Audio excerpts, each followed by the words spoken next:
this Xbox One game I'm getting. But it was supposed to come today, but it didn't, so I'll assume it will be here tomorrow, so it will be put up Sunday. And then I gotta do the, kind of talking about favorite gums, ranking favorite gums requests, so for now I'm doing what I've been watching. I'm kind of want to do this anyway because I've watched 3 movies, and I'd prefer to talk about them now before I kind of forget. I've already forgot some of the things, but and we've watched the first 2 American Horror Stories. I think the second season of that one. Both the first 2 episodes are good. They're all standalones.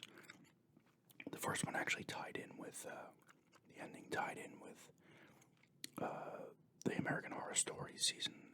Was it 3? Coven was 3. It tied in with that. It's about this guy who was like made a dollhouse and kind of kidnapped these women to be his kid's new mother. That was pretty good. And then the last one, these people get like a ring thing, you know, like this ring you put up on your door. It's a camera, and I can like see the dead. Those are pretty cool. But there's 3 movies I've watched. One was a documentary. I'll talk about the first one I saw. They just added Disney Plus. Logan, and I was like on there, and I was like, where the hell's Logan? I thought they added it, but Disney like automatically, no matter what your fucking account is, it locks what it doesn't show R-rated stuff. You have to like go into your fucking settings and change it to that. So I watched that. Really fucking good. I mean, I knew it was good. A lot of people said it was good. But it was really good. It was fucking gritty. A little bit of an older movie now. I think it came out like 2017. But Hugh Jackman was great in that. Like last role's Wolverine takes place in 2029, I believe, and he's old and breaking down. Pretty much like the adamantium's kind of like poisoning him now. I think they allude to, but he's not healing as fast and shit. He's pretty much dying. Professor X is in there. There'll be some spoilers here. Caliban, who's like a mutant tracker, is with them, like hiding out. He like drives a limo. Wolverine. He wants to get a boat so they can leave. And these guys are looking for this young girl who's like a mutant. Spoilers here. Like this group was trying to make more mutants. Like this guy like put shit in the food because there hasn't been mutant born in like 20 years or some shit. But this guy, you find out this guy's putting stuff in the food, and it was causing like people, I guess, not to have like the mutant gene or whatever. But they started to create mutants, but then they realized they have a better way to do it. Or they came up with like a Logan clone, a younger version of him clone, who's more like feral. So they want to get rid of all the kids in this program, but some of them escape, and the one girl is like a Wolverine. She has feet claws too, and once, well, she starts fucking shit up at one point, a couple times actually. He fucks shit up still. It's just really good, well acted, gritty. Professor X has like these seizures because he's old and they like fuck things up and shit. He has a few throughout the movie. It was really cool. It was gritty. I like those kind of. I'm not a huge fan of Marvel shit anymore. I think it's just too hokey. I don't know. That's just me. I've always liked the X-Men shit. When it comes to Marvel, I've always liked X-Men the most. Even when I was a kid, I love that kind of, just all of them. There's so many of the mutants and shit. And I always liked Spider-Man and his enemies as well. On the Marvel side, DC was mostly just Batman I was into, and those guys. And a little bit of Superman, and like Darkseid, as some of his enemies were cool.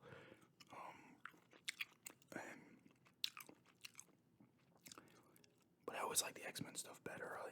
Dark Phoenix kind of sucked. Apocalypse was okay. The first 2 X-Men, First Class and Days of Future Past, really good.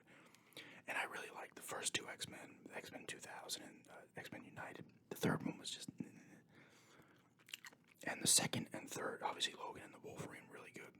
X-Men Origins Wolverine really wasn't good either, but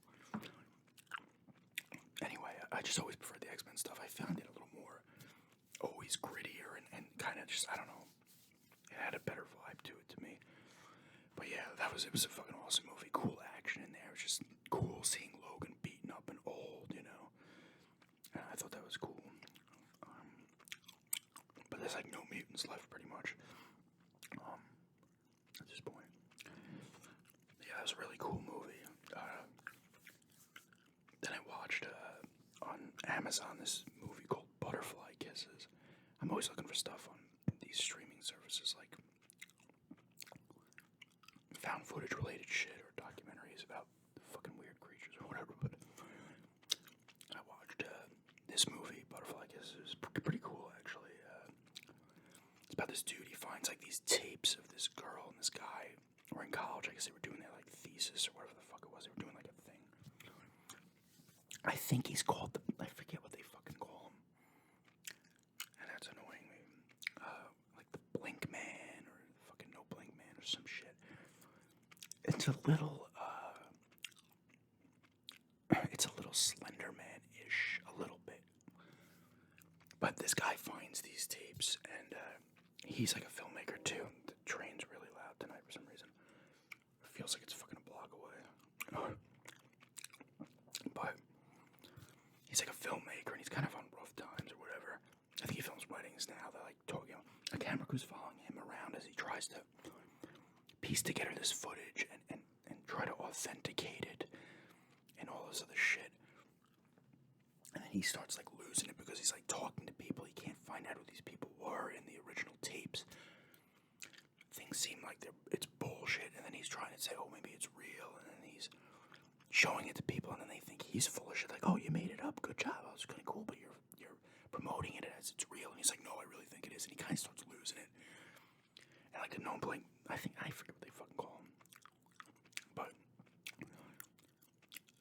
butterfly kisses kind of thing is when you get close to people and your like eyelashes like flutter together or whatever. But the thing is, like, you stare down this like railroad and you can't blink for like an hour or something, and then this dude appears, and every time you blink after that, it gets closer to you. But obviously no one can hold their fucking eyes open for a fucking hour, right? They can't stare straight without blinking for an hour.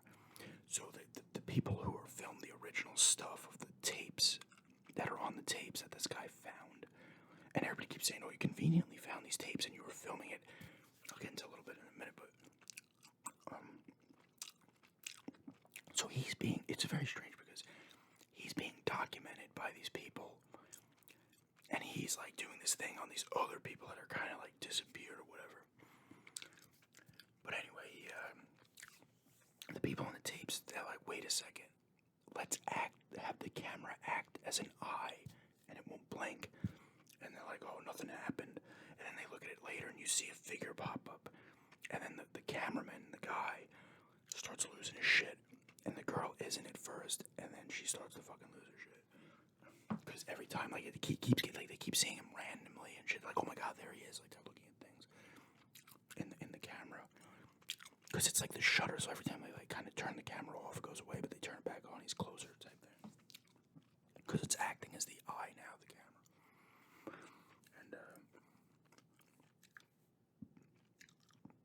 And so eventually everybody's like, you're full of shit, to the guy who's trying to make this documentary on them. And there's a point where they actually get the guy who did as Eduardo or something, I can't remember his name, who did the Blair Witch. He pops in and he's like, a lot of this thing seems fake, and the other guy who's making the documentary is getting all pissed. But then he starts losing it, and the people documenting him lose contact with him. All of a sudden, he like talks to him, and then he's doing the fucking no blink thing with the camera as well, and then he starts fucking losing it. I'm obviously spoiling a lot of this, but and then he ends up fucking dead, and then the camera crew filming him are starting to kind of lose it now because they're like, we need to do something about this. And then you can kind of tell it's like almost like a cycle that's happening. But it was actually really cool. I thought it was really cool. It was like kind of a thing, like with the obsession with some of these urban legends and shit and stuff. Really cool. And the third thing I watched movie-wise was a documentary on Tubi, and Tubi's the free download stuff. They have a ton of fucking shit on Tubi. There's ads, but there's so much fucking shit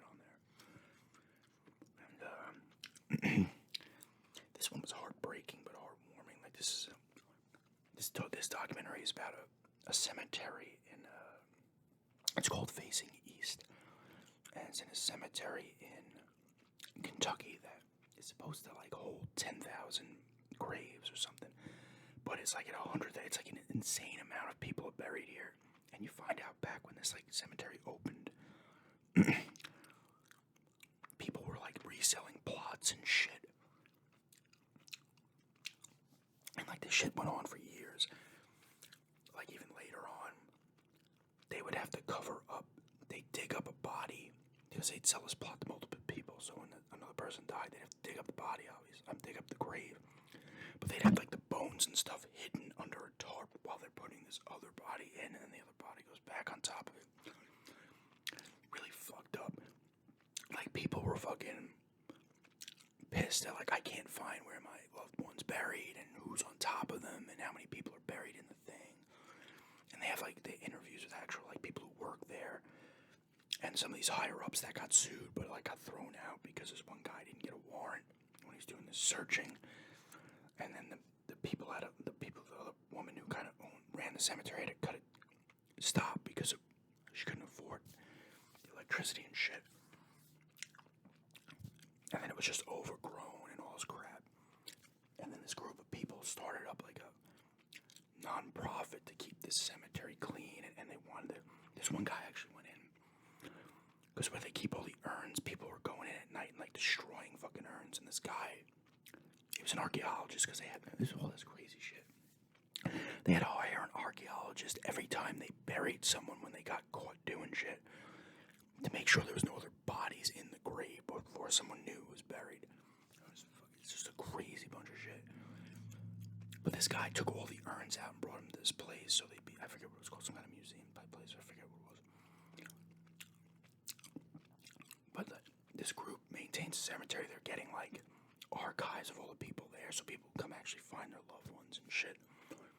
There's another thing with they actually called it I think Babyland. It's very strange. It was a thing where like they would be like stillborn babies and stuff. They put them in one plot in the cemetery, and like there was something, I forget what the fuck it was. Like this woman thought her baby was being buried there, and you find out like he wasn't. And it's fucking crazy stuff. I can't remember a lot of it.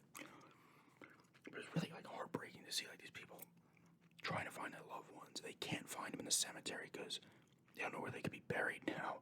Who's buried with them? You know, all this type of shit. But this group like maintains the thing, this non-profit, and they're setting things up. They're cutting the lawns. They're making a database to see where you can find where someone's buried and shit.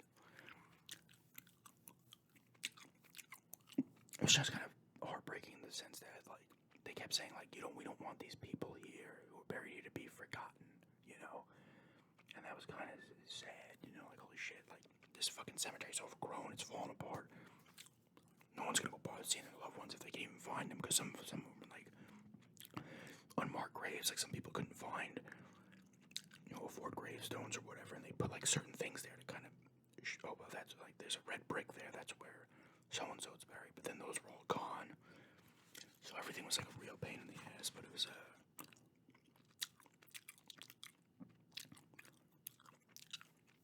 really good. I forget some of it, but it was pretty long, but it was a really good documentary. I would actually recommend watching it.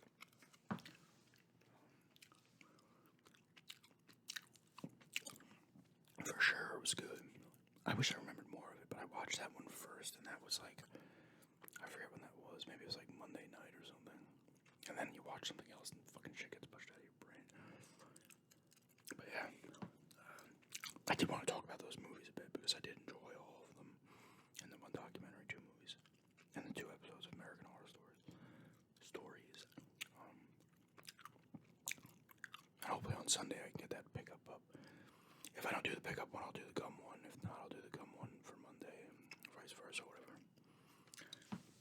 But yeah, that's what I've been watching. I absolutely recommend Facing East, this documentary. I can't do it justice because I'm forgetting things, and really gotta watch it. You gotta pay attention to. It's pretty long. Logan's obviously great. Probably a lot of people have already seen it. And Butterfly Kiss, you might have seen. That's a good one. If you're into like the found footage kind of thing, it's actually really